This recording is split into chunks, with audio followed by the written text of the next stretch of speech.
Hi, everyone. My name is J.D. Talasic, and I'm the Director of Cultural Programs of the National Academy of Sciences. If you joined us last week for the first of 3 Around Nature discussions, welcome back. If you are joining us for the first time, I'm glad you're with us. If you would like to join in the discussion or ask questions during today's event, please use the Q&A button at the bottom of your screen. This series looks at the historic Magellan-Elcano expedition through a multidisciplinary socio-botanical lens.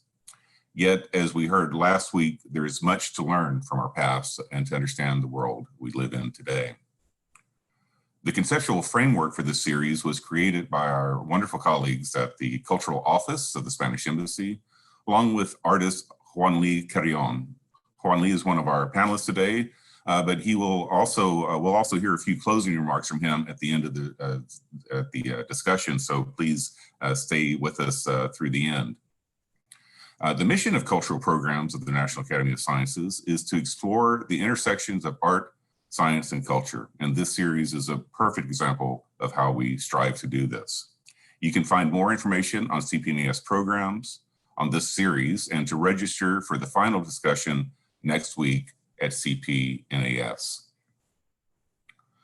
Today's Around Nature panel is entitled The Trade of Nature. And to introduce and moderate this discussion, I'd like to introduce you to Blanca de la Torre. Blanca is an art historian, curator, and writer who specializes in the intersections of art, ecology, and sustainability. So I'd like to welcome Blanca.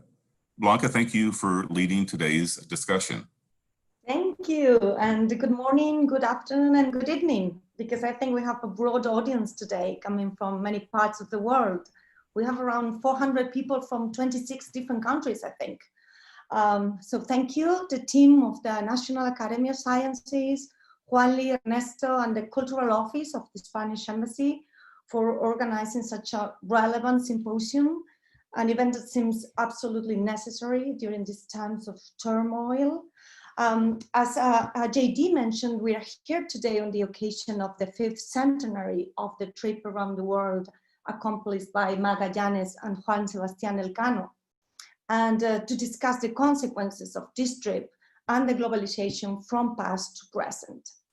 The focus of the panel today will be to address the different trade-offs between globalization and climate change, and the role and importance of issues like environmental justice, activism, education, food, or biodiversity extension. And to do so, we have here a brilliant selection of speakers that will share their insights of expertise, like Shahid Naeem, who is a professor of ecology in the Department of Ecology, Evolution, and Environmental Biology, and director of the Earth Institute Center for Environmental Sustainability at Columbia University. He also studies the ecological and environmental consequences of biodiversity loss. We also have with us Diana Ayton-Shenker. She is CEO of Leonardo International Society of the Arts, Sciences, and Technology, Executive Director of the Arizona State University Leonardo Initiative, and Professor of Practice at ASU's School for the Future of Innovation in Society and School of Arts, Media, and Engineering. Also, Daniel Stone, a writer on environmental science, agriculture, and botany in Washington, D.C., and he writes for National Geographic and is a former White House correspondent for Newsweek and The Daily Beast. He also teaches environmental policy at Johns Hopkins University, and he's the author of The Food Explorer on the botanical adventures of a food spy. And finally, Juanli Carrión, who is an artist and researcher whose work unfolds in the development and education of community-engaged design and artistic practices. Juanli, in 2017, founded OSS Project, a nonprofit organization whose mission is to build public gardens as art interventions using urban farming, educational programming, and community building. And we're going to start with Shahid Naeem. Right. Yeah. Well, thank you for that kind introduction, and how nice it is to be able to participate in this remarkable, I guess you called it sort of the 500th anniversary, I suppose, of this international expedition. I'm going to share my screen, and let's see if I can get this to work. Here we go.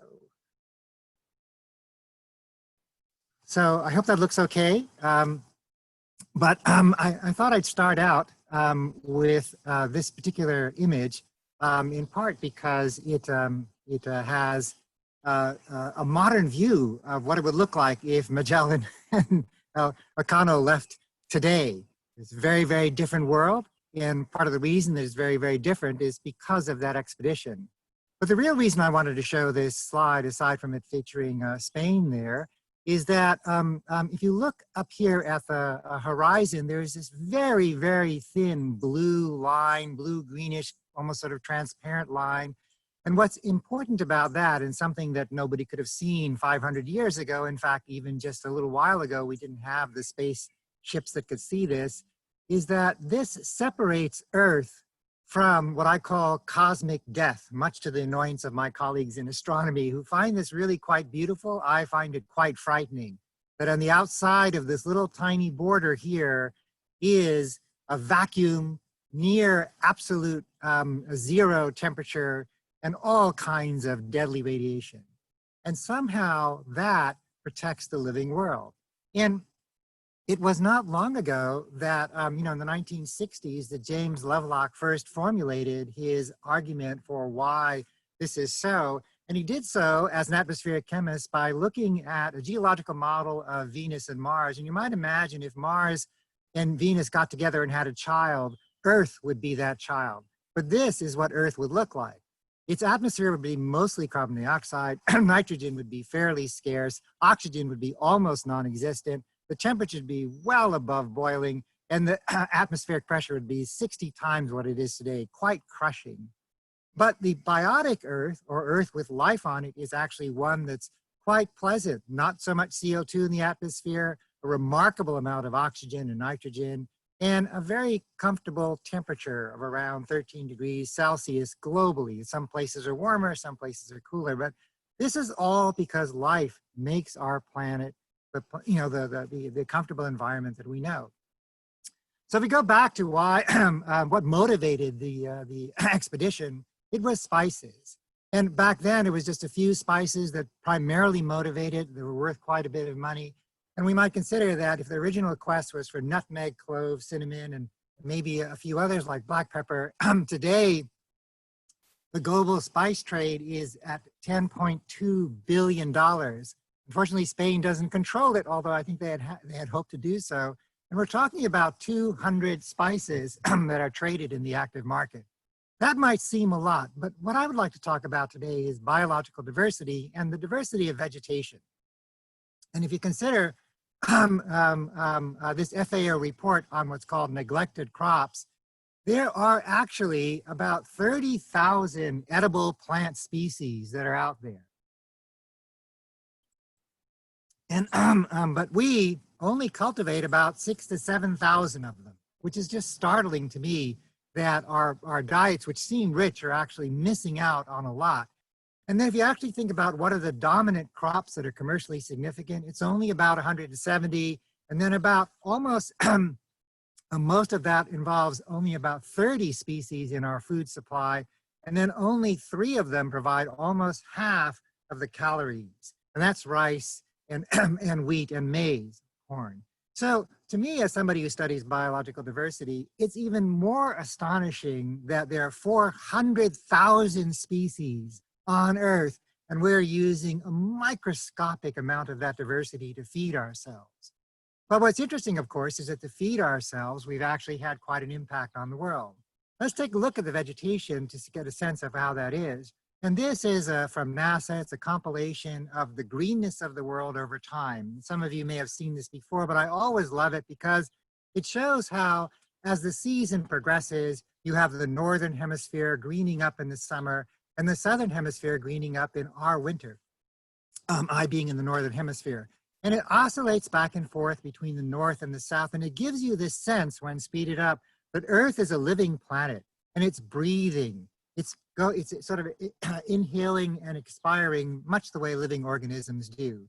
And what's neat about that is if you actually look at the CO2, carbon dioxide in the atmosphere over time, many of us are familiar with the steady climb over a long period of time of carbon dioxide in our atmosphere, which is one of the main causes for climate change. And if you look in the southern hemisphere, there's not that much land down there, but you can see that the CO2 goes up when there is very little vegetation in their winter, and then it goes down as the vegetation absorbs that carbon dioxide. In the northern hemisphere, where there's much more land, you can see those same peaks. The peak occurs in the winter when there's not much photosynthesis going on, then it declines and then it climbs. And you can see the sort of respiratory pattern of the Earth. But if I was a doctor and I was looking at the Earth and wondering about its respiration, it looks to me like Earth is under some kind of respiratory stress as things are getting more and more exacerbated. So back in 2012, we celebrated 20 years of biodiversity and ecosystem function research. I was invited to write an article that sort of captured what it was we had found out over those 20 years. And rather than going through the thousands of papers and studies that have been done, I think this diagram captures it all. The idea is that over 3.5 billion years, we've had about 10 million species now that have been distributed in every nook and cranny of the world, from the bottom of the ocean to the top of the highest mountains. And these species are adapted to the environments that they live in. We divide those habitats into biomes or ecosystems, but any one you look at, whether it's a forested ecosystem or a grassland or a marine system, you can see that they're all being changed to agricultural or into aquacultural or seafood businesses.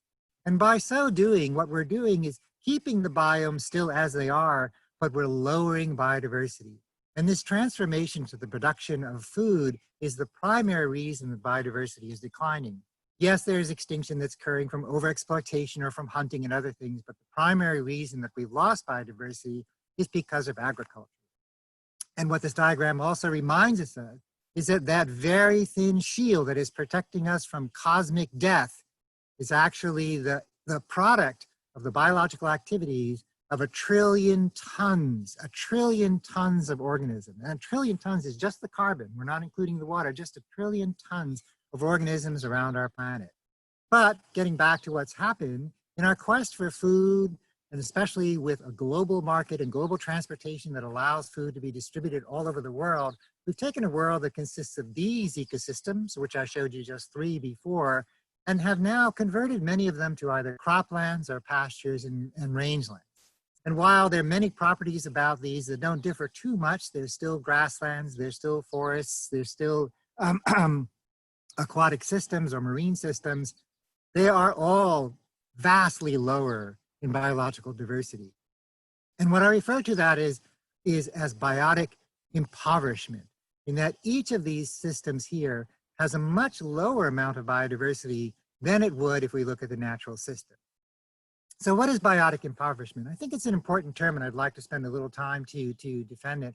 One is that biodiversity loss, I feel, is frequently conflated with mass extinction, which is on everybody's mind. And it is a big problem, but the Anthropocene is not about mass extinction, it's about biotic impoverishment.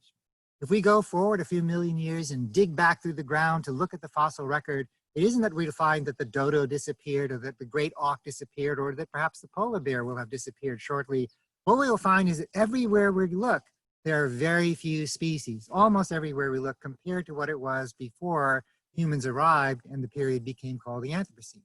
So biotic impoverishment is about how every unit area of volume on any place on Earth has declined in all its dimensions of diversity. And what I mean by that is taxonomic, functional, genetic, genomic, phylogenetic diversity. Scientists don't just count the number of species, we're actually interested in all the dimensions of diversity, and they've all declined. So how do we do that? I thought as a scientist, I would want to share with you at least one study, so I'm going to choose a study that we did. Here's an example. This is where I work in Alaskan tundra, and it's north of the Brooks Range in Alaska. These are my colleagues, students, postdocs, Kevin Griffin, and just to show you that, you know, it is a remarkably diverse area in the summer where the sun never sets. All these birds migrate, some as far away as from the continent of Africa to come and enjoy the sort of bounty that's there. And when you look at it, the plant diversity is equally astonishing. They may be all small stature plants, but they're really quite diverse. You go and put a box on top of it and measure the amount of carbon dioxide in that box, you will find that if taxonomic diversity varies, if functional diversity varies, if phylogenetic diversity varies, the rate of carbon dioxide flux through that box is affected by biodiversity. If you do this through many, many systems with many organisms, plants, animals, microorganisms, you will find after thousands of studies that anytime you change biodiversity, you will change the way the ecosystem functions. I won't go through this list because I think many of you know that pollination, seed dispersal, decomposition, prevention of erosion, carbon cycling is all really, really affected by biological diversity. And I think also if you look at all of the different sort of plans or schematics of how we believe the world is operating, even if we go back hundreds of years, the idea is that our well-being, this brown box, is affected by the biological world, biodiversity. And these red boxes represent how we impact them and how they impact us. And these are frameworks for many different international organizations that we reviewed in a paper not long ago. So how do you encapsulate so complex an idea as biotic impoverishment? This is how I do it. If you keep losing ingredients, I would argue that eventually paella is just rice. I think that's apt for today. If you keep losing spices, eventually curry is just salt. If you keep losing parts, eventually all you have is junk. And if you keep losing species, eventually all you have is, I'm not going to answer that question. I mean, that answer, I'm going to leave it for you to fill in the blank. And I'm going to stop there if I can. Thanks, Shahid. That was brilliant. And now we give the word to Diana Ayton-Shenker. Okay. Thank you so much. I loved that presentation. I'm going to share with you slides. Go. And I will put this in presentation mode. Thanks for your patience. Here we go. So one of the things that I loved about Shahid's presentation is opening with that image that allowed us to see ourselves in the world in a new way. And I think that that opening up of seeing ourselves around nature in a new way is an underlying core commonality between the voyage of Magellan Elcano in launching forward this process of globalization. Globalization helps us see each other and ourselves in the world in a new way, and the empathy that that can engender around nature. So I want to talk about empathy and suggest that globalization as inextricably connected to these pivotal moments in our history, such as the expedition of Magellan Elcano and the voyage we now undertake through art and science, can expand our experience of empathy for nature. But I also want to suggest that it's not just empathy for nature, as if we are somehow separated out and humanity is looking to become better stewards, as if we are the owners of nature or somehow separated out, but it's empathy of nature, recognizing that we are part of our natural world. And just as we steward, we also steward ourselves and have empathy for ourselves. So when we encounter, envision, and engage with nature in new ways, we can begin to empathize because we identify differently. And we've seen this from the experience of Earthrise, this iconic image that Bill Anders shared, inspired by that first moment of seeing Earth rise up from the view of outer space. We literally could see ourselves in a globalized, global new way. And I'm going to suggest that empathy around nature and in general comes from breaking down bias and expanding interconnectedness. So sometimes globalization is defined as interconnectedness, but I would suggest that in addition to globalization as a state of interconnectedness, it's also a process of both expanding and creating interconnectedness, and of revealing and exposing the interconnectedness that's already there. So if we're going to break down bias, we need to know what our biases are around nature. So I thought I'd begin with a little exercise. And we're going to take a look at these scenes from nature. So everyone's seen this. Okay. 1, 2, 3. We've had a little bit of time. And now, let's see. I'm going to ask, what did you see? You don't have to answer because you're all muted. But I can tell you that when this study was done, what people see is quite likely to be a lion, a bird, maybe you saw the elephants, perhaps the alligator. What there is in this grid, however, is an equal number of plants and animals. And the study revealed a kind of plant blindness that we have, a bias towards animals, things with faces, things we identify with because we feel connected. To expand that empathy around nature and open up our eyes to the natural world around us, including plant life in the biology we empathize with, we connect with. Another study was done that asked participants to look at images of natural harm. That is to say, harm in nature. So they were shown 2 images, an image that we can all conjure in our mind quite tragically, of a seagull or a bird washed up on the shore, dying, covered in oil from an oil spill, and an image of trees cut down. When participants were asked to look at these pictures and describe them, they were able to do so without a lot of empathy. However, and they felt more empathy for the animal than the plant. However, when they were asked instead of describe this to say, imagine how the bird feels, imagine how the trees feel. Just being asked to imagine how the trees feel had the response of empathy and action. Not only did the participants feel for the trees and the natural empathy for plants, they then took action, donating money or volunteering time on behalf of that issue. So, question that I want to ask us in breaking down bias and moving to expand interconnectedness so that we can increase our empathy with nature is, what would Leo do? What would Leonardo do? So I'm coming from Leonardo, the International Society of Art, Science, Technology, where we aspire to embody and embolden arts, science, strategies, and synergies that create inroads for solutions to our problems today that could uplift globalization as a force for interconnectedness and empathy with nature.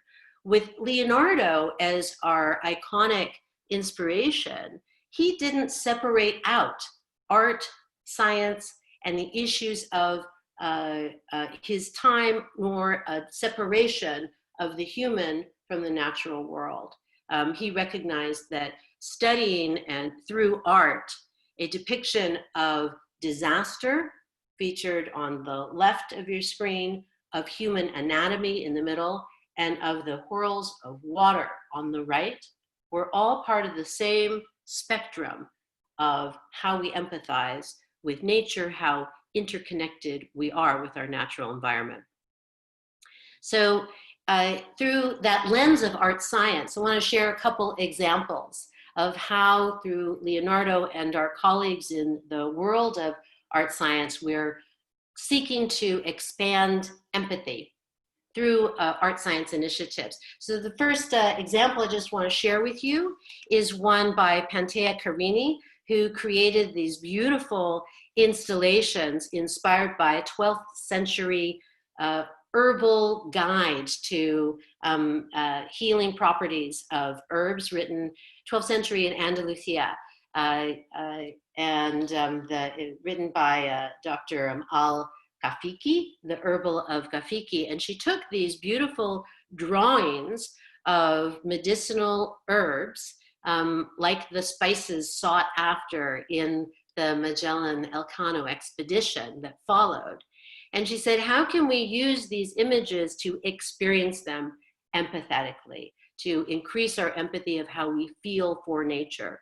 So with an installation, printing these designs on foldable screens, we were able to expand that empathy, looking at through this wheel, the healing properties of herbs, and smell the sense of such herbs as we walk through the installation. Spela Petrick, looking at the conundrum of plant life, seeks to confront vegetal otherness and move past empathy to our interface between human experience and vegetal growth as interconnected. Augustine Luder shares the immersive experience by sonifying electrophysiological signals of plants and the way that trees and underground systems communicate. And then finally, David Dunn, composer and artist, attributes bioacoustic communication in insect infestation to show us the music of microecology and present some non-toxic but actual sound strategies to help with fighting deforestation in our expanded empathy for nature. So when we look at what Leonardo would do, we can see that expanding empathy around nature through our interconnectedness and bias breakdown is interconnected with globalization, art, and science. Thank you, Diana. That was magnificent. And now we go with Daniel Stone. Thank you so much. I think everyone can hear me and hopefully see me. Great. Shahid, Diana, I was wrapped with attention from what you were talking about, and I'm going to go in a slightly different direction, but I'm thrilled to be here and thrilled to join all of you. Give me one moment to share my screen with you all. Here we go. Perfect. Again, my name is Daniel Stone. I am a writer on nature and ecology. I write for National Geographic magazine and also published this book about the topic of our time today, The Food Explorer, about the globalization of our food and some of the history behind it that I want to take you through a little bit today. We'll start with this map that I often like to show of some of the crop origins that we think of as central to our lives today. And as Shahid was talking about, there are thousands, perhaps even millions of edible food crops around the world, but we've really narrowed it down to a very narrow slice. And you could look around the world here and see some of our favorite crops, favorite foods, and where they come from, right? The avocados that many of us love in the West and in Europe and in America from Mexico. Many of our types of berries, especially that we grow in Spain and France now, come from South America near Chile. Coffee, we know, of course, in Ethiopia and Eastern Africa. All citrus comes from China, bananas from Papua New Guinea, and apples from Central and Northern Asia around Kazakhstan. And this is really interesting when you think of sort of the globalization behind why now we eat what we eat and why we don't eat those other thousands of other crops, edible food crops. And it's a matter of globalization. It's a matter of change and time and really of exploration. And I want to tell you about one main explorer here of many that have done this work for centuries on behalf of their countries. For so long, really the way to enrich a country, the way to grow it economically and boost its standing in the world was through food. And this is a man on the left side here, the headshot of a man named David Fairchild, who I wrote about in my book, The Food Explorer. And he was a food adventurer, a food spy, I call him, for the US government, sent to circle the world in search of novel crops that he could find in other countries and introduce back to America. Now, this was a process, again, that many countries and many explorers were doing in the 17th, 18th, and 19th centuries to try to enrich and diversify their crop diversity in their countries in hopes to fortify their economy. Fairchild takes a very classic type of travel in the 19th century, a steamship across oceans. He visits more than 52 countries, all of them by boat, in hopes of finding these crops. And he has a lot of success. Here on the left is a photo he took in Corsica, where he was sent to acquire, as you see on the right, a type of Corsican citron, a citrus variety that was very classic and the best grown in Corsica, in the Mediterranean. And he introduced those back to California, where they helped grow the California citrus industry, which is now known for, of course, its navel oranges and grapefruits and lemons, many of which came during this central and pivotal era. Here on the left, another classic food, the avocado that Fairchild picked up in Chile and introduced back to the US through Washington, DC, where it was sent to propagation stations across the United States and shared with farmers. Again, this process was being done by a lot of different countries. Fairchild is just one of many of these types of explorers. And America really had a central part of avocado innovation throughout the 20th century, to the point that on the right side of your screen, if you could see, is a patent for the Hass avocado that we eat today that was filed by a Southern Californian postal worker named Rudolph Hass in 1935, who patented the world's most popular avocado now. Fairchild went to Baghdad, where he picks up dates and introduces them back again to California, a very fertile slice of land on Earth, where dates become a central industry in Southern California and in the eastern part of the state toward Palm Springs, a desert-like climate very similar to Baghdad and much of the Middle East. And Fairchild has ornamental successes too. The cherry blossom trees that are now so famous in Washington, DC, originally came from Japan. We know that. Fairchild spent the entire summer of 1903 in Japan, where he picks up the first cherry blossom trees and introduces them to America, where eventually, about a decade later, they're introduced and they are grown around some of the most classic monuments and buildings in Washington, DC, to help beautify the city. This is Fairchild's work, and he does it thousands more times with many other crops at a time when a lot of other people are doing this same work. And it's really the first phase of this globalization of our food, of crossing borders, of making the world smaller and making more common what we eat, and across cultures, across borders, across barriers. This is a map that I call the fruits of Fairchild, just Fairchild's successes. And you could see everywhere he went in the world and what he picked up, from the avocados I mentioned, and watermelons, types of pineapples, types of nectarines and dates, citrus varieties, seedless grapes, all things that did not previously grow commercially in the United States that are now behemoth industries all over the world. And when we think of kind of foods that catch on and foods that don't, I'll go back to that slide. You could see on the bottom right, that little purple fruit with the white wedges. Why do some fruits catch on but others don't? And Shahid talked about this, why we eat just that narrow slice of all the available crops on Earth. And it really gets at the question of commercial ability. And that's something that wasn't really a factor 200, 300 years ago, but is everything in food right now.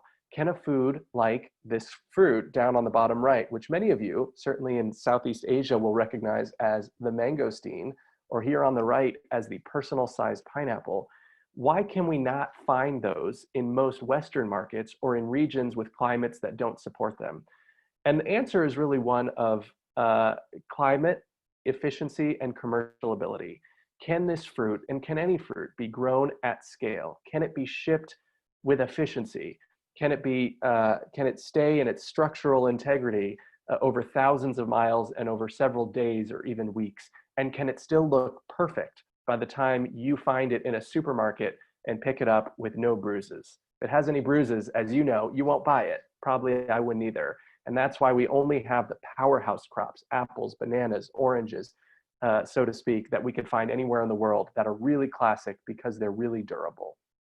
And that gets us back, wrapping up, to this map that I showed at the beginning of this globalization of crops. These all had their original geographic origins, and now they're everywhere. And now they can be grown fairly ubiquitously. They can be grown with greater ease, with greater efficiency, and at far greater scale.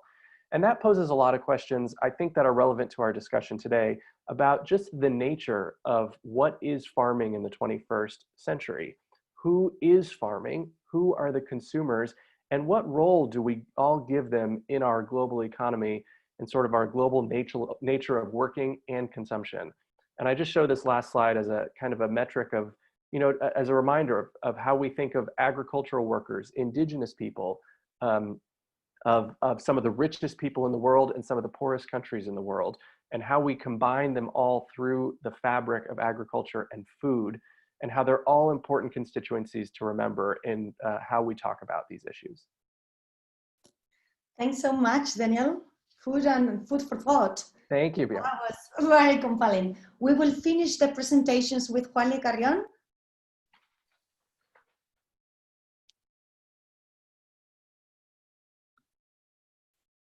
Thank you, Blanca, Daniel, Diana, Shahid. My whole body of work as artists, researchers, and educator has been addressing for the past 10 years social and environmental justice issues. And the design of Around Nature's Garden, the project that inspires and frames this symposium, will visualize with plants, size, and color not only the botanical route that illustrates Magallanes and Elcano trip around the world, but also the current ethnographic and ecological capital realities of the different stops of the trip, with the intention to present the good and the bad consequences of the trip, and hopefully spark a discussion on how we can use this good to remediate the bad. I'm going to share. Today I'm going to present 3 of my most recent projects. And before I start, I want to mention that Shahid talked about the Anthropocene. Diana was telling us about interconnection, and Daniel was talking about commercial ability, the commercial ability. It is very interesting because like all these subjects are subjects that I have worked in the past in my projects. I would like to start with this presentation with PHY, since this project was also curated by our moderator, Blanca de la Torre. PHY is an art, hold on a second. PHY is an art and research project that uses scientific method behind natural dye processes to visualize the water pollution on the Yamuna River in India. One of the more important factors of the dyeing process is the quality of the water, and by instance, the pH of the water, which affects directly the resulting color of the dye. This map that you're seeing here shows the 10 stops that we did along the Yamuna River. In each stop, I dyed pieces of felt using madder roots, and then the resulting textiles reveal the different levels of contamination in the water in a variety of shades ranging from bright red to pale orange.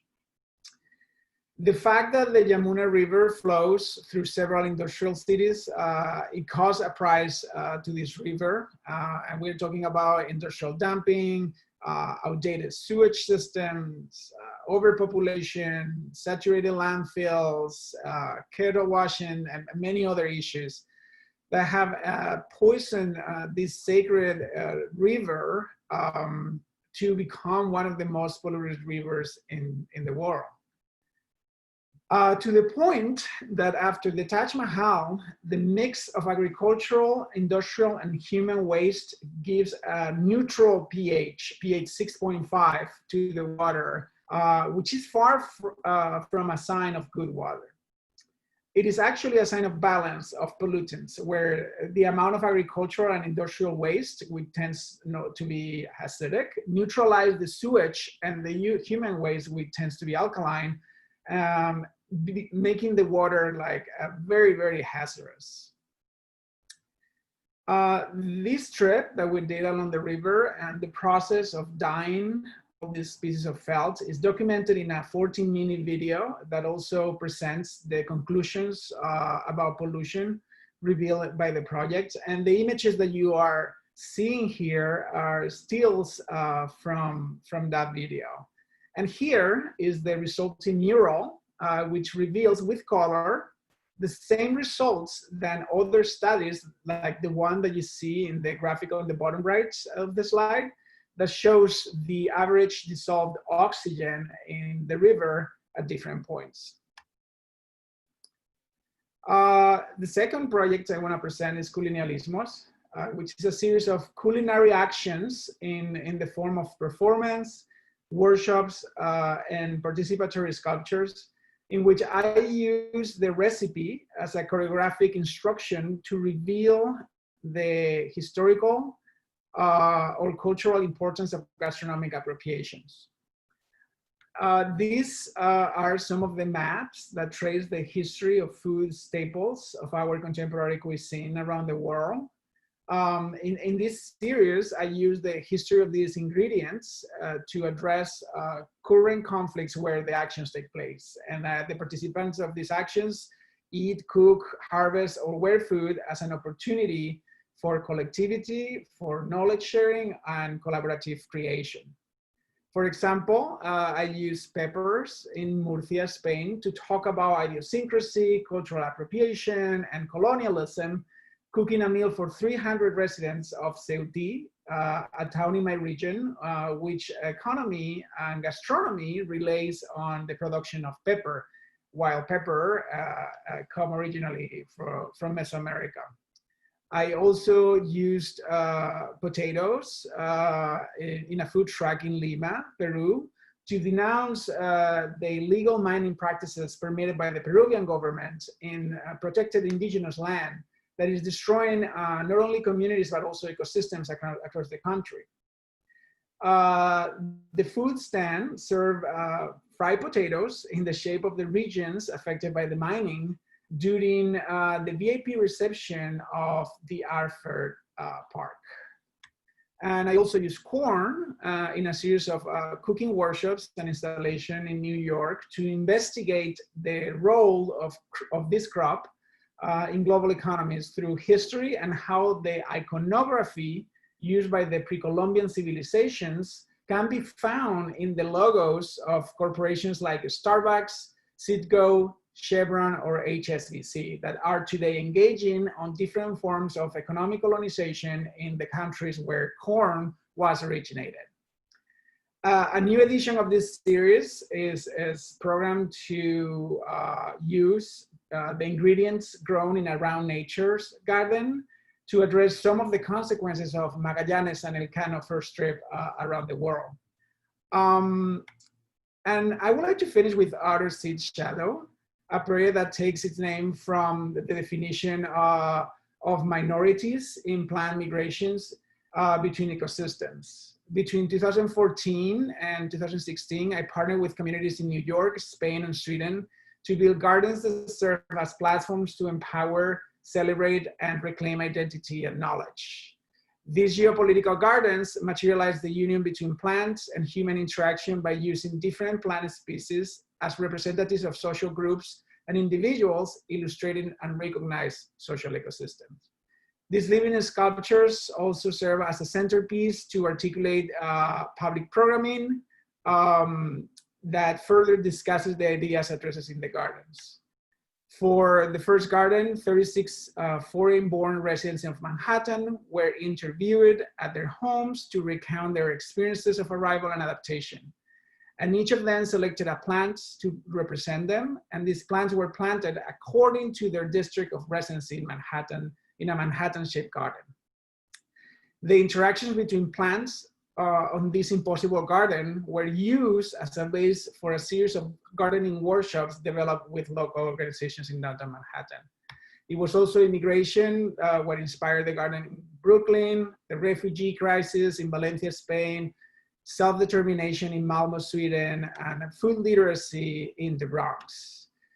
And finally, in 2017, and in partnership with Jackie Fisher, OSS incorporated as a nonprofit organization whose mission is now to connect artists with communities to continue developing these powerful forms of sustainable creative placemaking. Thank you. Thank you all for those inspiring presentations. Now I have some specific questions for each of you. I will start with Shahid. So your research has demonstrated the long-term damage caused by biodiversity loss on ecosystems. The mainstream poster child of this might be the polar bear, which has become something of a cliche, since such losses occur all through the food chain down to the tiniest microbes. So in your opinion, what are the most overlooked and significant losses occurring since that first world trip of Magallanes Elcano? And how are they impacting the natural world right now? And do you have any thoughts on what the solutions could look like and how they might be communicated to those in a position to implement them? Well, thanks for the question. Interesting, I had to move inside because the farmer across the way has actually decided to harvest his hayfield today. So his harvester is making too much noise. I moved inside. So this constant connection between the production of agriculture and anything we're doing. I think that it's difficult to sort of separate out all the different changes that had occurred. Many which started from the idea that we could actually obtain resources, whether they're agricultural or not, from all around the world and bring them to places where there was a market for them. Food for us is the most important one. Interestingly, economically, especially today, food does not command most of the global economy. It's sort of interesting. That in fact, if you look at most of the poorest countries in the world, their primary economy is actually food and agriculture. But then if you consider that there's sort of a feedback, that globalization led to the ability for food and trade to occur at a very large scale, that helped population to grow. Population to grow, then led for a need for more food and more resources. It also, speaking to Juanli's concerns, it also intensified inequality. And these sorts of things are what I think create two problems. One is that we have biotic impoverization. So the loss of the polar bear or the panda or the snow leopard are tragedies that many of us are concerned with. But it tends to make us forget that, and I think you pointed this out, that there's also a loss of the microbial world, there's a loss of the plant world, there's a loss of the fungal world. And that is the sort of thing which is making our ecosystems much more fragile. Responding to climate change is not going to be easy with low biodiversity. And so I think that the thing that needs to be done is to reverse biotic impoverization. I think setting up wildlife reserves in which you build a fence around and try to save a little patch of land is an important thing to do. And more importantly, as some of the things we've seen in terms of our art, in terms of our action, whether it's about justice or just about production, is to diversify everything. Diversify your garden, get rid of your lawns, diversify your lawns, diversify wherever you can.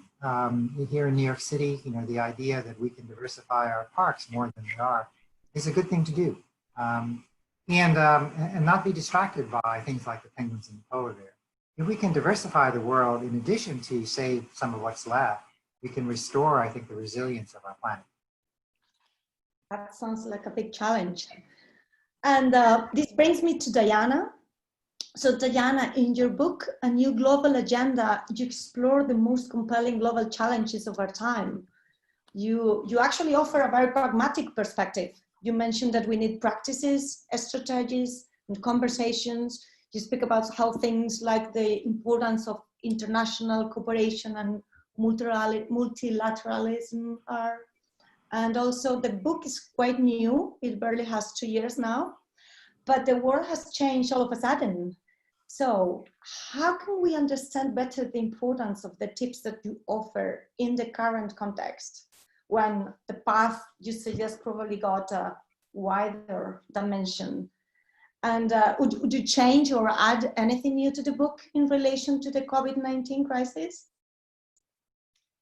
Thank you for that question and for the opportunity to be together. Thank you to the Cultural Program, National Academy of Science, and the Spanish Embassy and Cultural Office of the Spanish Embassy. Yes, I would make changes, and I would also say that a new global agenda as envisioned 2 years ago is somehow more relevant than ever. So I did revisit my book. Here it is, New Global Agenda. It's so pretty. And I did revisit this in the last week or so in the context of COVID, thinking, gosh, is this even relevant today? How would it stand up? You know, within 2 years of putting out this collective effort of identifying practices, pathways, priorities for the international community, the world changed, as you said, but it didn't. I think, you know, the world has been revealed to us differently from this crisis. The world's still here. And the challenges that preceded the emergence and our awareness of the coronavirus were still there. Not yet solved, not yet fully addressed, but in this mix. What this crisis does is accelerate the urgency, but also the awareness that we are interconnected, that these issues, the challenges of inequity and biodiversity and how we share this planet and our relationship to nature are still there. It's just that much more urgent. We're that much more aware. So I guess there are 3 things that I would say about a new global agenda as a pathway for affecting change. And I especially appreciated Shahid's call to action to diversify everything. So that might be one new thing. But the first thing is to introduce new terms and new maybe techniques. One term I would use, I would emphasize that was in the book is to diversify, but I like that, diversify everything, call to action. But also, as we learned last week, I learned a new term from our colleague, John McNeil, of looking at this current context as a syndemic, not just the pandemic, but this pandemic crisis in the context of other challenges and crises around us, the crises of forced migration, of climate change, of economic and social inequity and injustice. These crises have a confluence that affect how we respond. So maybe introduce the term of syndemic, introduce the idea of environmental personhood and what it might mean to be giving equal weight to our natural environment in this anthropocentric climate. And then finally, change the way that we get these ideas out. So in addition to the books that we're really proud of and that we work so hard on or we're inspired by, really engaging with arts and science and citizen experience so that we are much, much more inclusive and diverse in our way of communicating and changing global citizen behavior. I think that that's one way that we will accelerate how we can become more human and more humane by advancing a new global agenda. Thank you, Diana. We need books like that in these difficult times. And we need also books like Daniel's. Daniel, in the book that you just spoke about, The Food Explorer, you charted the exploits of David Fairchild and his discovery of new foods, just as it was with Magallanes and Elcano. So we see science and commerce get bound together very easily and willingly. And you create a very vivid imagery of the complex relationship between Fairchild and his patron, Berbor Lathrop. So much of our evolution as eaters has come from quite good intentions, but has often resulted in monocultures, environmental degradation, and even genocide. So what do you think we can and should learn from the way we have expanded our diets at such cost? And as the President of the United States continues to vilify journalists, please reflect on the role of the media in ecological reporting. Wow, small question at the end. Yeah, no, I'm happy to, very happy to. It's a really interesting question, and it affects all of our lives every day, which is one of the beautiful parts of science. When it comes to food and this sense of globalization and monocultures and oppression and inequality around the world, I think that was the inevitable effect of the very rapid industrialization of our food, of finding the world smaller, of finding countries more interconnected, which made some countries more vulnerable to exploitation. And that's really why we find ourselves where we do today. But I think the most important thing, to answer your question, is that we all really know about the origins of our food, and not the 100-year-ago origins, but really recognizing what goes into the food chain from the farmer, the grower, the harvester, the shipper, the seller, and all the people involved to get what we have toward us. The effect of that, I think, at least it's been for me and my family, is we eat a lot more local food. We have a garden where we try to grow as much as we can. And that's not available for every person in every climate around the world. But that sort of intimacy with food makes you sort of confront those questions in a way that a lot of people don't. That, you buy something, you have no idea who grew it, you have no idea who sold it, you have no idea sort of all the effort that went into it. And just knowing that much of that process, it's the same thing as sort of just knowing the size of your carbon footprint affects your decisions in every area of life. If you know that the decisions you make with your car, with your travel, with what you're eating, with what your money is invested in, whatever, are polluting the planet, you would probably choose to make slight changes. And I think that's true with our food too. And as long as I've been talking about these issues and this book that I wrote, it's people come to that on their own. They interpret their own lifestyle with the same level of scrutiny that they feel comfortable with. But even small changes in that area, I think, add up to a fair amount of progress. And to your second question about the media, sorry to point, about the media, I think now, that COVID-19 sort of lays this on even thicker. But to Diana's point, this was sort of a elaborate and trend that was going on for a long time and is now accelerating. The fact that local news and national and international news are more important than ever.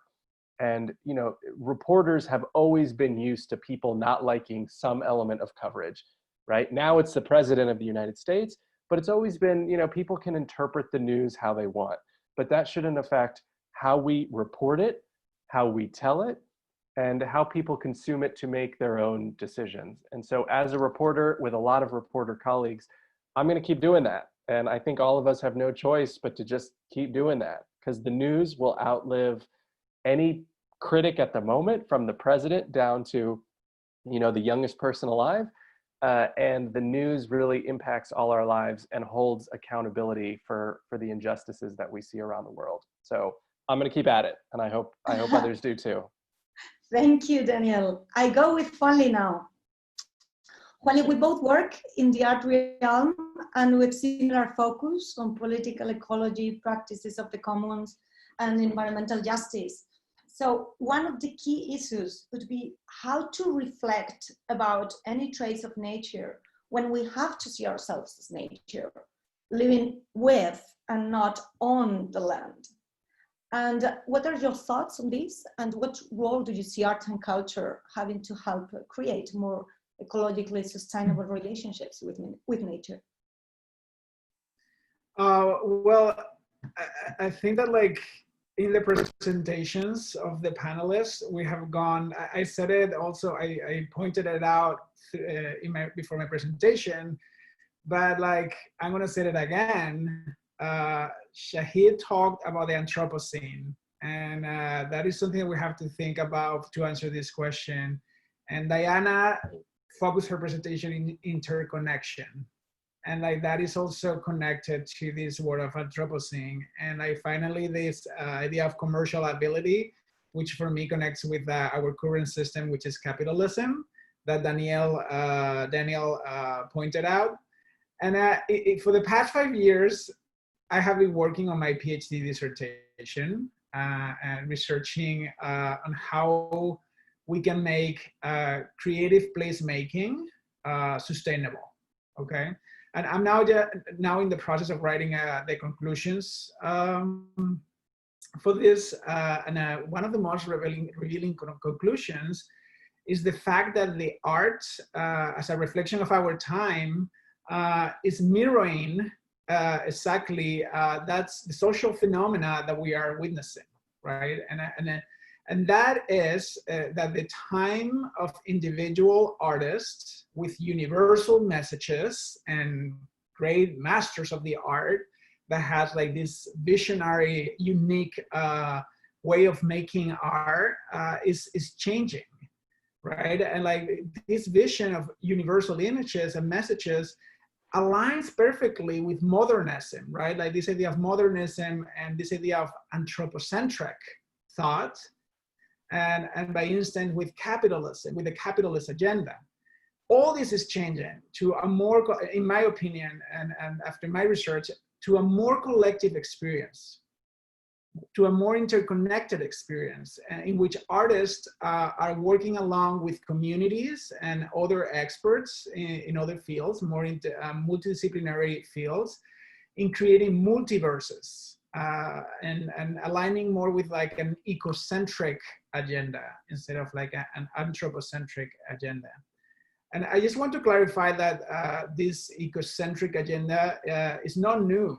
This is not something that like is new. It has been always the agenda of many communities around the world, and which have been silenced or ignored by Eurocentric impositions. And to talk about these Eurocentric impositions, we can talk about the trip of Magallanes Elcano, about colonialism, and so on. But like, I just want to like, to answer this question, I want to talk about like ethical relationality, which is a term coined by a Native American Papache Chase Cree scholar, Dwayne Donnell, and he uses this term to describe not only how we should interact among each other using this ethical relationality, but also how we should interact with nature. And I think that it is the time for art to join this idea too. Thank you. And now I have a couple of questions for all of you. I'm very curious about your different perspectives. So the first one has to do with zoonotic disease. One of the most dangerous traits of nature has emerged once again, that of the trafficking of endangered wild animals, resulting in another zoonotic disease. While we do not have definitive proof of the origins of COVID-19, scientists think it likely jumped from bats to endangered pangolins and then to humans at a so-called wet market for bushmeat. But why do you think humans have maintained such outmoded appetites within our globalized marketplace? Who wants to start? Maybe Daniel Or Shahid? Shahid, please. Well, I was going to say that I think it's my perspective is it's a bit from the biodiversity side, not surprisingly, is that looking for the cause, such as whether it jumped from an animal to a human, or whether eating bushmeat or eating other animals is an outmoded form of a food practice, is different from, you know, why it actually was a problem. And the reason that zoonotic diseases and emerging diseases in general, especially the viral ones, are a problem, is because there are many more people on the planet. They're living closer to one another. They're highly mobile. And then when you actually look at trying to contain a disease outbreak, you have lots of economic, social, and cultural issues that come up that prevent the problem. So, I mean, prevent us to be able to bring the disease under control. And so, is it really, you know, let's say, you know, it turns out that it was somebody who ate an exotic animal like a pangolin or something like that. Well, I think it's the pangolin, you know, should not be facing extinction because people want to eat it. The real reason that the disease spread the way it did was because of the, say, suppression of the media, people's attitudes about the disease, conspiracy theories. In our own country, one of the most economically, most, you know, strongest countries, the cultural differences in the disconnect between government and people and governance, and the split between, say, conservatives and progressives, I think played more of a role in the spread of the disease than the fact that somebody ate a pangolin someplace. So it's not that I want to defend. I absolutely do not defend the idea that we should be going around with biodiversity, but I do think that it sometimes, and I think I see this with President Trump, keep pointing to China, say that it started there or it was a lab or something like that. That is not why it spread in the United States. And here at New York City, the reason that New York City became the epicenter of the disease has little to do with those other issues. So that's what my sort of contribution is, to sort of take a look at the whole thing holistically and ask, you know, where are the points which really is the cause for the suffering and the deaths. But Daniel, I didn't mean to interrupt you. Oh, you didn't, and I'm glad you went first. That's super interesting, and I think you're exactly right that the food element of it, did someone eat something maybe that they shouldn't have, is not the right question, because, you know, culturally we all have different diets all over the world, and if we were going to try to get people to stop eating bats or pangolins or any type of exotic bushmeat around the world, that's a hard thing to do, especially in countries where people are really hungry. But we do have many more defenses against something like this in this case of COVID and in future pandemics also, which is the tracing, which is public policy, which is fortified health systems that are built and equipped to deal with outbreaks like this very quickly before they spread into worldwide conflagrations and big events. I do think that in the world of climate change, you know, we shouldn't be asking about who's eating what, with the exception, as Shahid said, of maybe endangered species or exotic animals, but more, how more vulnerable are we, right? Warmer temperatures, increased global travel, the prevalence of tropical diseases, transferable diseases, you know, these are all factors that we know are going to increase, and we have the capacity now, as we respond and rebuild after COVID, to strengthen those tools we have, strengthen the systems so that we're in better shape the next time someone does maybe eat something that they shouldn't have eaten and shouldn't have shared. We still have the systems in place to stop it quickly. Diana, maybe you'd like to add something? Yes, I think that we have to be super careful with this, or really any crisis, not to abdicate our individual and collective responsibility in our response by blaming, well, that's because this other person, country, people, practice did something that we deem to be wrong. There may be sources of crises that do need to be addressed, but never at the expense of taking responsibility for our care and compassion and policy that protects ourselves and each other. And that's what I think we see happening and not happening in response to COVID, in the disparity of responses happening around the world and even within the United States. So the issues of equity and inequity and simply distribution of resources that affected the outbreak in clustering around New York City, we're also seeing play out very differently with Navajo Nation. Here in the Southwest, where I happen to be calling in from, where we're seeing the numbers of incidents in Navajo Nation outstrip New York City. It's not because everyone's living on top of each other in public transportation, but it is very much about equity and access to information. So the intersectionality that Daniel speaks of in the COVID or really any health or other social crisis that connects back to climate change and inequity can't be simplified as that's because this group did that.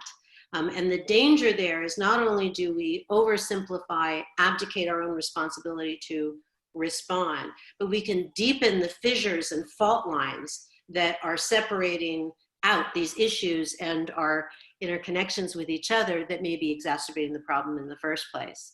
So that's going to mean continuing to assert and insist on free speech, free press, free access to information, especially from the science community and especially for the artistic community to be sharing that out. Yeah. Juanli, I don't know if you would like to add something, but I just want to share a little anecdote that ties along with what we're talking, and is that the fact that when we were doing the garden, the first permanent garden of OSS in the Bronx, we started with the idea that the theme, the overarching theme for the garden will be food access. And then after many, many meetings with different community members and stakeholders, we learned that it was not we could not address food access because there was something in between. And it was the fact that like the community needed food literacy. So, and that I think that's like, you know, it ties with like what we are talking here. It's just like, there is no equity. There is no equity on access to information. There is no equity on access to resources. There is no equity on access to health insurance in this country primarily. And that is what is creating this like disproportionate chaos on like who is being affected by this pandemic. Yeah. Thank you, Juanli. Many other questions cross my mind now, but given the time, let's pass the word to the audience now. We have several questions here. There's one here, which is, what is the best way to instill a sense of environmental ethics in the broader general population? Can you repeat that? What's the best way to what? The best way to instill a sense of environmental ethics in the broader general population. Well, So maybe you'd like to, or you? I can answer very fast, and I will let like the rest to like elaborate more. But like what's basic is education. I cannot understand yet why there is no sustainability curriculum about sustainability in middle school, elementary school, high school. Like why those things are not being taught to our younger generations. I teach sustainable systems at the new school, and yeah, we're teaching it at a college level, but what about the younger generations? You know, like I think that's the key for this. I think there's another level that builds on that with education, teaching sustainability, teaching environmental ethics, and that's those embedded experiences of our interconnection with the environment that make us ethical. It's the growing the gardens, it's diversifying what we eat, it's experimenting with art and science, it's recognizing that we're all Leonardo in some way, and we're all in this together.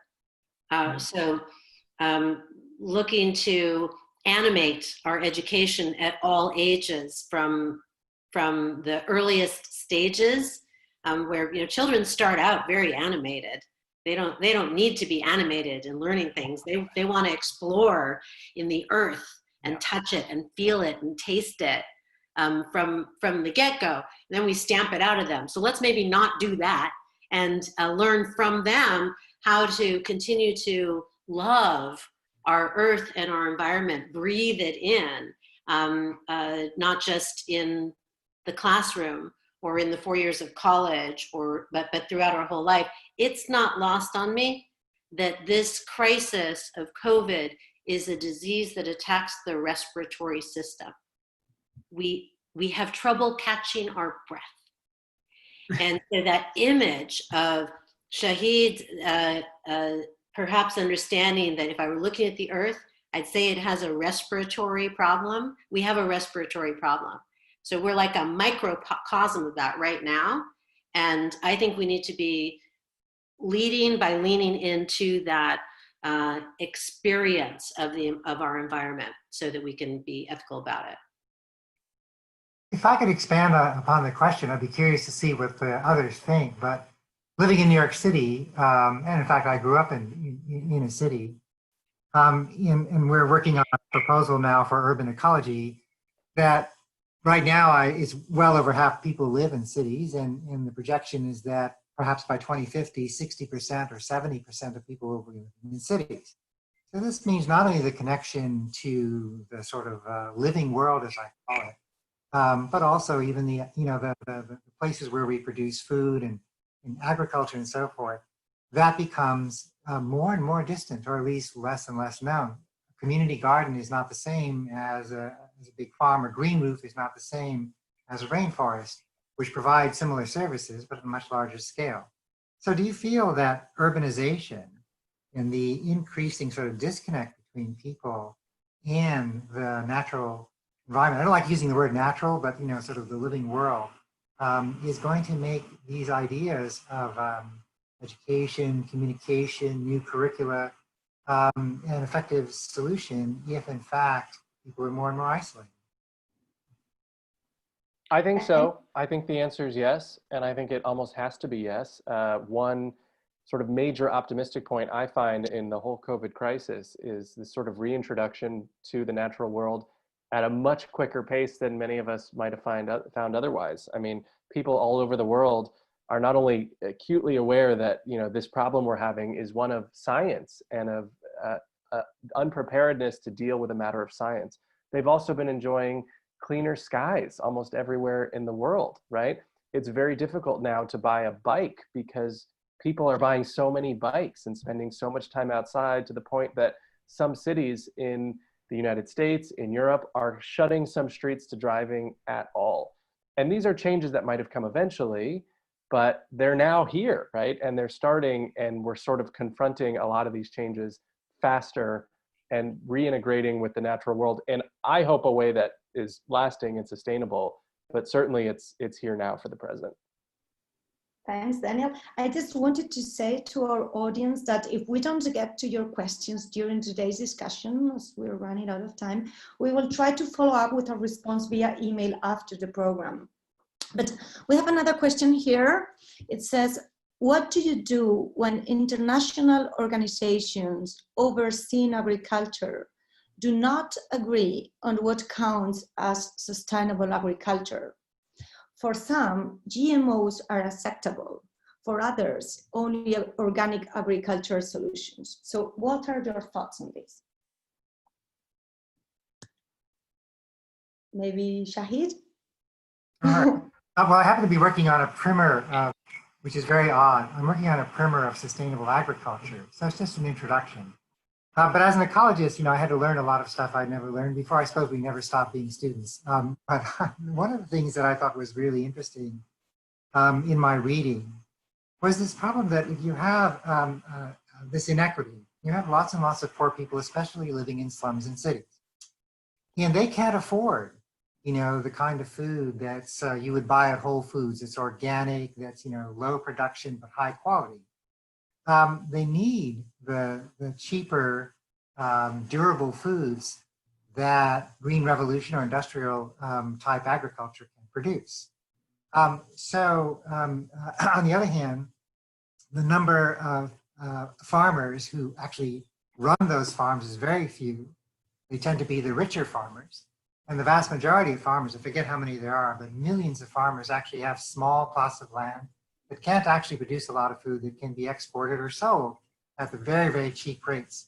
So I feel this is sort of a, paradox or a problem. How do you get out of this? In that if people don't have economic resources to buy higher quality food, and then they need the cheaper, lower quality food that's produced industrially, how do you solve that problem without getting rid of the original problem, the base problem, which is that of inequity, which is a huge social problem and not so much, I think, a natural science problem. But that's sort of my thought about the problems of dealing with food justice, food equity, is that we're sort of in this trap, especially as the number of people in the world who are poor seems to be increasing, not decreasing. Diana, maybe you'd like to add something? Or... Well, I heard, those are interesting and good points. I heard the question differently. In responding to the question about, well, what do you do if you're getting mixed messages from international agencies? Assume and expect you were going to get mixed messages.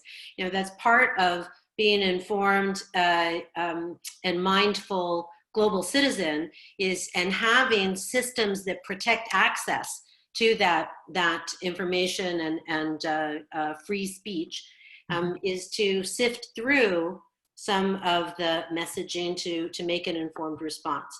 And I think we have to, maybe to bring that question together with Shahid's response, recognize that we may not get it perfect. We may not have a perfect solution right now. We're moving towards something that's more equitable. We're moving towards something that's more diverse and that's healthier. So if we are looking at projections, say up to 60% urban, we're already 50% or just over 50% of our world's population in cities. Not everyone's going to have a big expansive farmland to grow their food, but we can do better. We can get the information that may not all be universally agreed. Here are the 5 steps you need to do, but from this source and that source and one more, and my own intuition in my neighborhood or my neighbors in my apartment building, I have these 3 things I know I could start with. I can start by making different choices. I can start by sharing more equitably. I can start, we're seeing, as Daniel said, in COVID, people are not only buying bikes, or you can't buy bikes, but you can't find yeast in stores either, because people are staying home and they're baking, and we're cooking, we're consuming differently. We're consuming very, very differently, and we're sharing that consumption differently. So we can begin and start where we are and recognize that we may not have perfect solution, but that doesn't absolve us from taking interim steps, including in cities. And that may well be where new forms of art that Juanli was speaking about come in, because we can imagine and build new experiences of our natural world through technology in our urban centers. Thank you. There's another question here. It says, will even the most progressive governments around the world abandon climate change mitigation given COVID-19? Will they prioritize economic rehabilitation instead? I want to give other people a chance to answer, but I have to say that what I hope will happen is that we'll recognize that this isn't a zero-sum game, that this isn't an either-or. Either we mitigate climate change, or we rehabilitate the economy, or we deal with COVID. That we recognize these are dependent on each other, that we have to be moving toward restoring resilience of the planet. Means regeneration and reimagination of our systems, our economic system, our climate, our relationship to climate, and our health systems.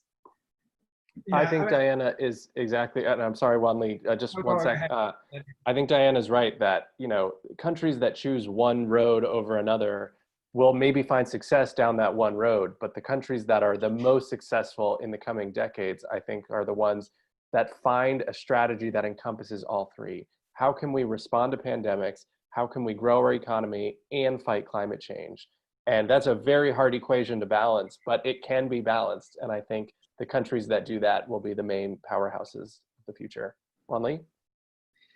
Yeah, I mean, I just wanted to agree with Diana and yourself, Daniel. I think that, like, talking about the first trip around the world and like how we started globalization with this commercial route, we can't forget that globalization, even though our current systems are only focusing on the commercial and the economic value of globalization, globalization happened at all levels, right? It's like it happened gastronomically, it happened for biodiversity, for microbials, as we discussed last week.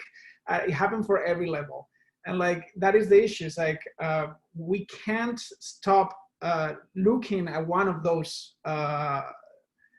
subjects. It's like we have to like focus that like globalization is for good and for bad in many levels, and is affecting climate change, it's affecting the economy, it's affecting biodiversity, so the way that we interact with each other, the way that we eat, the way that we consume, et cetera, et cetera. So it will be a huge mistake, and like, unfortunately, we are seeing it happening, and or at least that's like my impression. It's like there's days that I feel differently, but like I don't know. I mean, I think that hopefully when we get a little more perspective on all this crisis, governments will like realize that it's very important to address climate change. So Shahid, any comments? yeah, so what Daniel said reminds me of my thought that one thing that COVID-19 did, so in conservation, we have this thing called the shifting baseline, which each generation has a different sense of what the environment is. So if you grew up in Los Angeles and you're used to smog, that to you is, is the normal, right? And one thing about COVID-19 is that I remember watching this European Space Agency video about the changes, some of which you were talking about, is that some people in India for the first time were able to see the Himalayan mountains because the air was actually clear. And in Los Angeles, the younger generation for the first time saw the smog gone. And I think, also when I've been hiking around, seeing more people in parks than have ever been before. And I think that's part because the malls are closed and everything else is closed.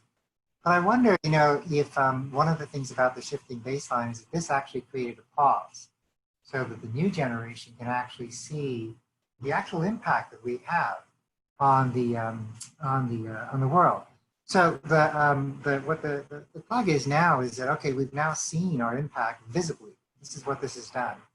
Now we want to move forward, and we want to move forward, but to do so sustainably, and to actually see if we can keep the air in Los Angeles clean, still see the view of the Himalayan mountains, and maybe the younger generation will now be more motivated than the older generation, which is already starting the shifting baseline. But my thought, getting back, just bringing it together about international agencies, is like one of the things that guides us is the Sustainable Development Goals, and at least all the countries have signed on to. And when I look at it, there's 17 goals, only 2 of them are really environmental, right? And it's almost and they're also followed separately, as if somehow gender equity, universal education, and poverty alleviation can all be done separately from the 2 environmental ones, which is one is the land and the other is the marine. And for me as an ecologist, the fact that they disconnected land from the marines is really something they shouldn't have done in the first place as well. So if we have the guidelines coming from the United Nations, and I don't know how much people stick to the Sustainable Development Goals, I do feel that the messages, getting back to the first question, are a little confused.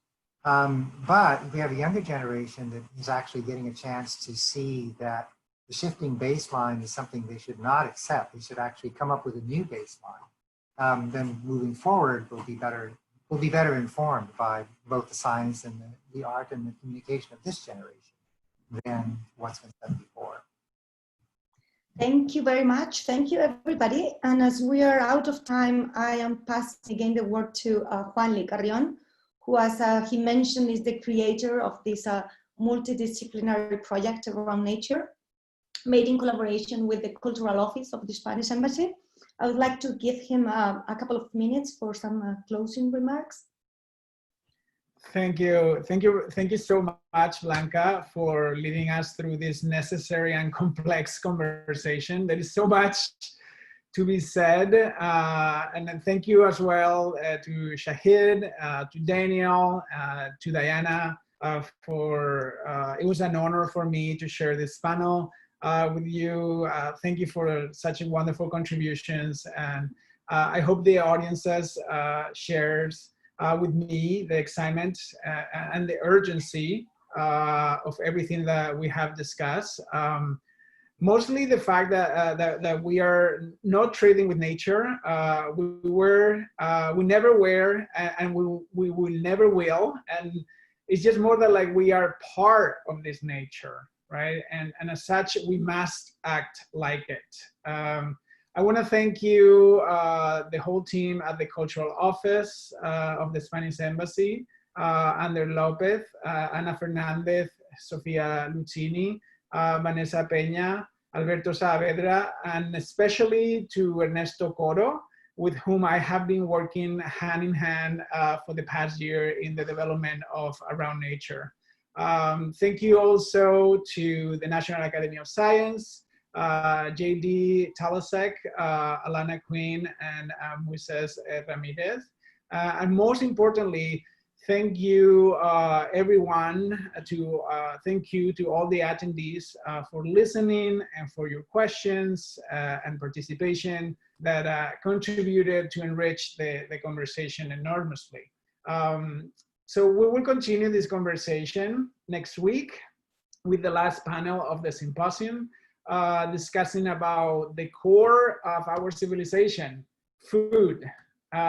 We already talked about food. It's inevitable that we talk about food in this panel, in the panel last week.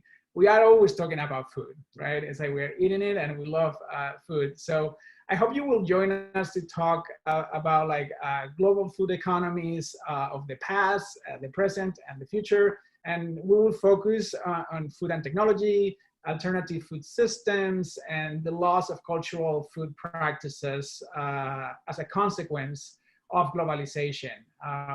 I hope you all have a great rest of your day, wherever you are, and I ask you to please continue to be safe, compassionate, and healthy. Thank you, everyone. Thank you.